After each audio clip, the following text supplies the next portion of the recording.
एक बौद्ध भिक्षुक और उनका शिष्य एक जंगल में कुटिया बनाकर रहा करती थी। बौद्ध भिक्षु अब बूढ़े हो चुके थे और उनका शिष्य अभी जवान था। बूढ़े बौद्ध भिक्षु एक बहुत ही बड़े ध्यानी व्यक्ति थे। जब ध्यान करने बैठते तो दो दिनों तक ध्यान करते रहते। उन्हें बौद्ध भिक्षु के पास एक बहुत ही अनोखी शक्ति थी कि ध्यान की अवस्था में वह भविष्य को भी देख सकते थे। एक दिन जब वह ध्यान कर रहे थे तो उन्होंने देखा कि आज से 8वें दिन उनके उस युवा शिष्य की मृत्यु हो जाएगी। उन्होंने अपने शिष्य को अपने पास बुलाकर कहा, मैं तुम्हें अगले 7 दिनों की छुट्टी देता हूं। तुम इन 7 दिनों के लिए अपने घर रहकर आ सकते हो। शिष्य ने खुशी से कहा, क्या यह सच है गुरुवर? गुरु ने कहा, हाँ, मेरा पिछले कई दिनों से अपने घर वालों से मिलने का मन भी कर रहा था। शिष्य मुस्कुराते हुए कहा। गुरु ने कहा, ठीक है, तो अब तुम जा सकते हो, लेकिन याद रहे 8वें दिन की शाम होने तक तुम्हें यहां वापस पहुंचना है। शिष्य हाँ में सर हिलाते हुए कहा, ठीक है गुरुवर, मैं पहुंच जाऊंगा, लेकिन आप अपना ख्याल रखिएगा। अब बूढ़े हो चुके हैं, इसलिए आश्रम का कोई भी काम हो उसे मेरे लिए छोड़ देना, मैं वापस आते हुए कर दूंगा। इसके बाद शिष्य गुरु का आशीर्वाद लेकर पहाड़ी से नीचे उतर गया, बिना यह देखे कि गुरु की आंखों में अपने शिष्यों को खोने का दर्द था। शिष्य के गांव के रास्ते पर एक नदी पड़ती थी। उस नदी के किनारे चींटियों का एक हील था, जहां लाखों चींटियां थी।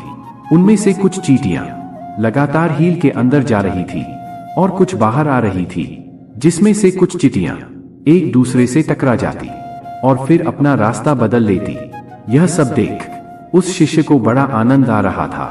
वह कुछ देर तक वहीं खड़ा होकर उन चींटियों को देखता रहा और फिर अचानक उसका ध्यान नदी की तरफ गया। उसने देखा कि नदी का पानी धीरे धीरे बढ़ रहा है, जिससे उठने वाली लहरें चींटियों के हील के पास तक पहुंच सकती है, जिसकी वजह से यह लाखों चींटियां बेवजह मारी जाएंगी। यह सोच उसने तुरंत ही अपने ऊपर के कपड़े उतारे और उसमें मिट्टी भरकर चींटियों के हील के चारों तरफ एक घेरा सा बना दिया। साथ ही बड़े कलात्मक तरीके से मिट्टी को काटकर एक छोटी सी नाली बना दिया, ताकि लहरों से आने वाला पानी नाली के माध्यम से वापस नदी में चला जाए।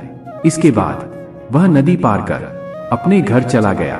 घर पहुंचने के बाद उसके 8 दिन कब बीत गए उसे पता ही नहीं चला।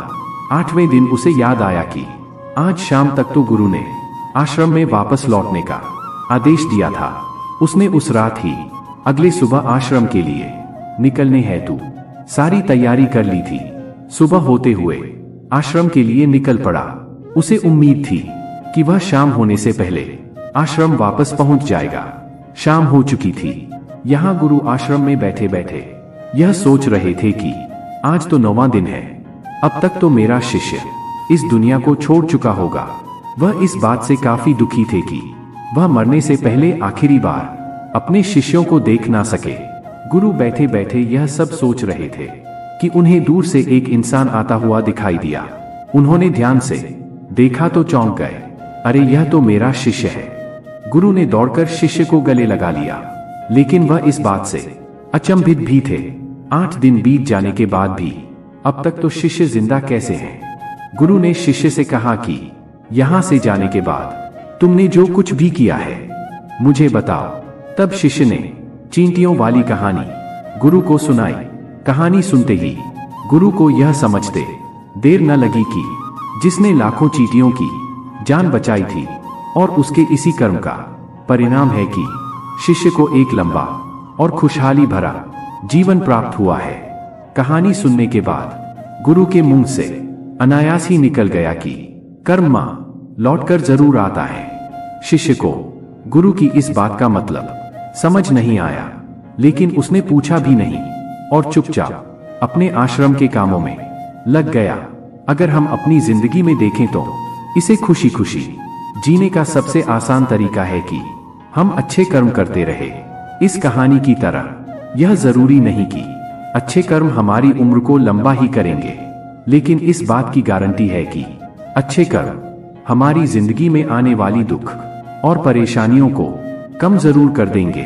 कर्मों का एक बहुत ही साधारण सिद्धांत है कि हम जो कुछ भी करते हैं उसका कई गुना लौटकर हमारे पास जरूर आता है। फिर चाहे वो अच्छे कर्म हो या बुरे, दोनों ही कई गुना होकर हमारे पास आते हैं।